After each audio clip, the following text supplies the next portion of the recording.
this great interview via Zoom.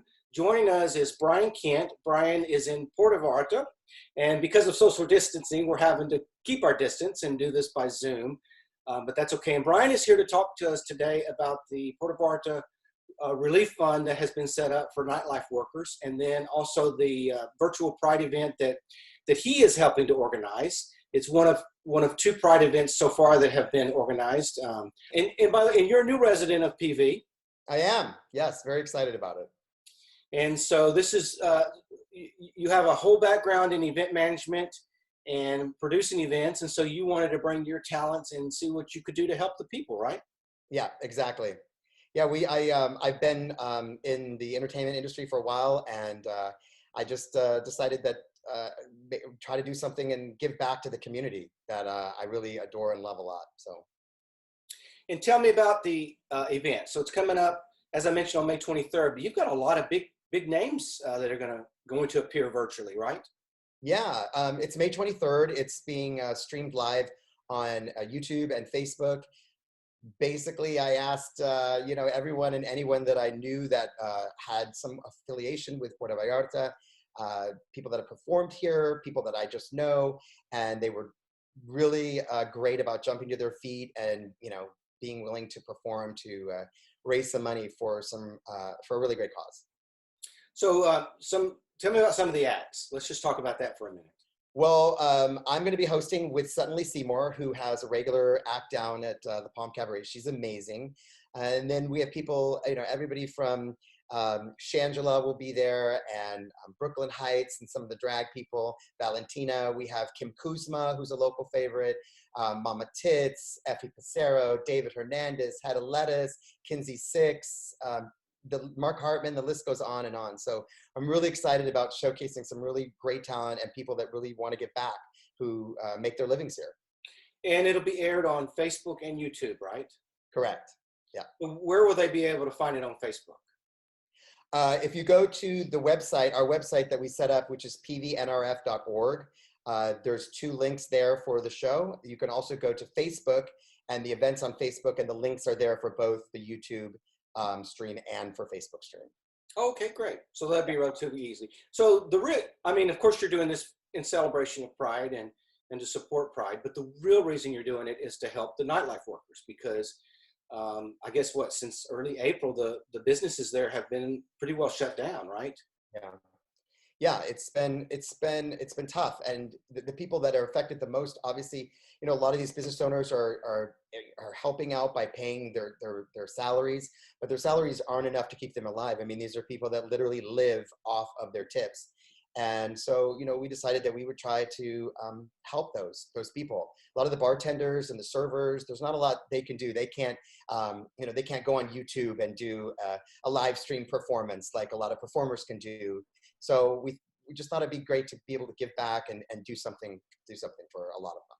So your goal is $40,000 US, and you want to be able to support 150 people initially and give each of them $250. Yep.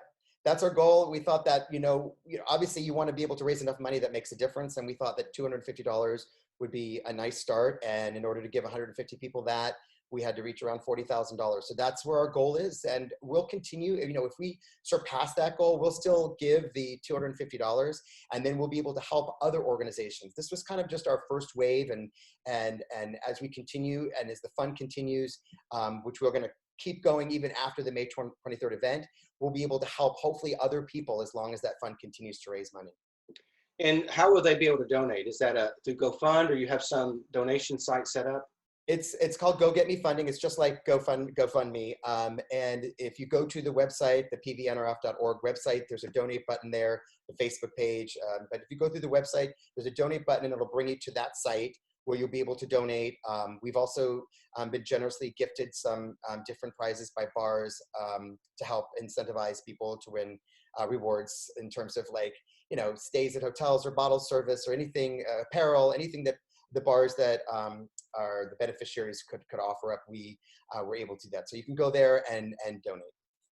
So it's very, very exciting. And I know the folks are very excited to have you help out like this. So let's talk a little bit there's been some little controversy on Facebook about maybe the transparency of the event and who you're helping or not helping, because gosh, there's what, probably 20, 30 or more bars, LGBT bars specific in Yeah, Puerto, sure. right?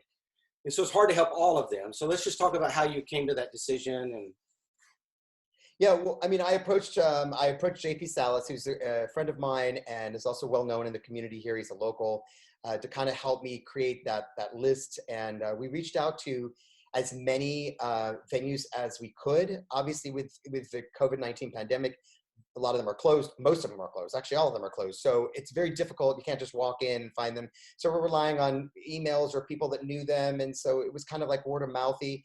And we just put it out to as many people as we could. And, you know, the first venues and establishments that got back to us were the first that we put on the list. And that's kind of how it worked. We kind of knew that our goal was going to be 150 employees to start, so that those employees could actually benefit from it. If we got too big, you know, we'd be giving every employee $10, and it would be a large effort for a very little return.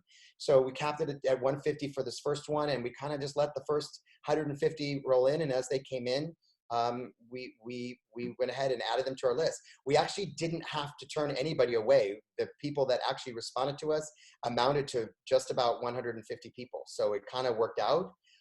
So yeah, that's kind of how it started. It was, like I said, it was good intentioned and trying to reach out to as many people as we could. And we know that we didn't reach out to everybody, or that everybody didn't, you know, get an email, or maybe there was a miscommunication. But like I said, as the fund grows and if it continues to go on, we absolutely will be able to assist people who were not able to be a part of this first effort.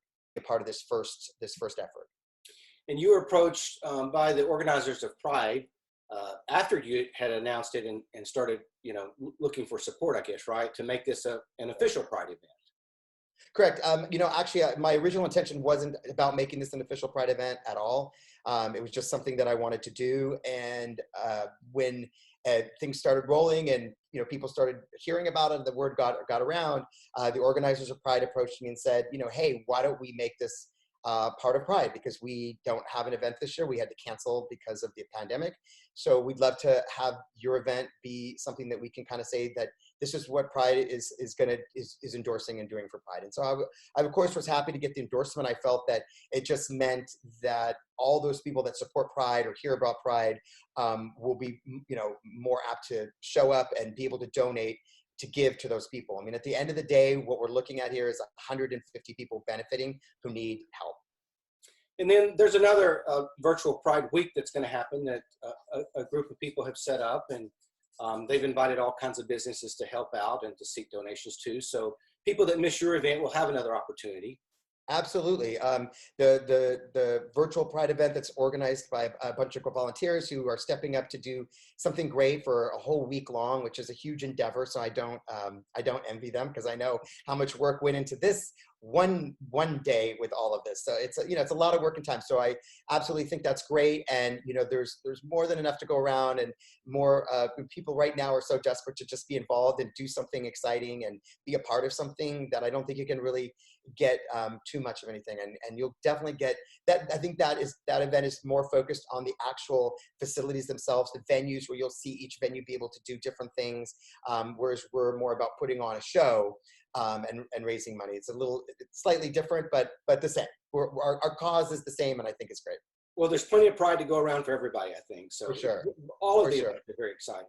For sure. So Brian, looking past Pride and into the fall and the winter, I mean, you're an event organizer. Do you have any big events planned for PV? Anything you want to spill? You know, the truth is that the industry is so on hold right now. I don't even, you know, I produce events all over the United States as well. And, you know, right now, I don't even know when my next event is there. So it's a scary time for the business, because large gatherings are just, you know, not in the cards for a good while. So people are hesitant in my business to plan anything, because you can't really plan something when you have no idea if and when it's ever going to actually take place. So I definitely will, you know, if things calm down next year, I usually produce some events at the end of January and the beginning of February during Bear Week. So hopefully we'll be able to throw something around there and continue to do some other great things. I'm also working on, I'm actually a Billboard recording artist. That's how I started. That's how I'm in this business first, before I'm a promoter or a producer. So I'm looking to bring my one-man show here as well next season. So there's that. Oh, that's exciting. That's big news. Yeah. So you didn't just move to Puerto Vallarta for the sun and the beaches. You're going to continue to work some. Oh yeah, for sure. I love it here, and I'm kind of one of those people that doesn't actually really sit still very well. So I'm constantly on the move. So yeah, they're more than just the sun and the beach for me. Well, Brian, thank you for joining us on this great Zoom interview to talk about your virtual Pride Festival that you're going to hold, and it'll be on May the 23rd. And we'll put up a panel that has the website and all the other Great. information. Great. And we just appreciate you joining us. Thank you so much. I really appreciate it.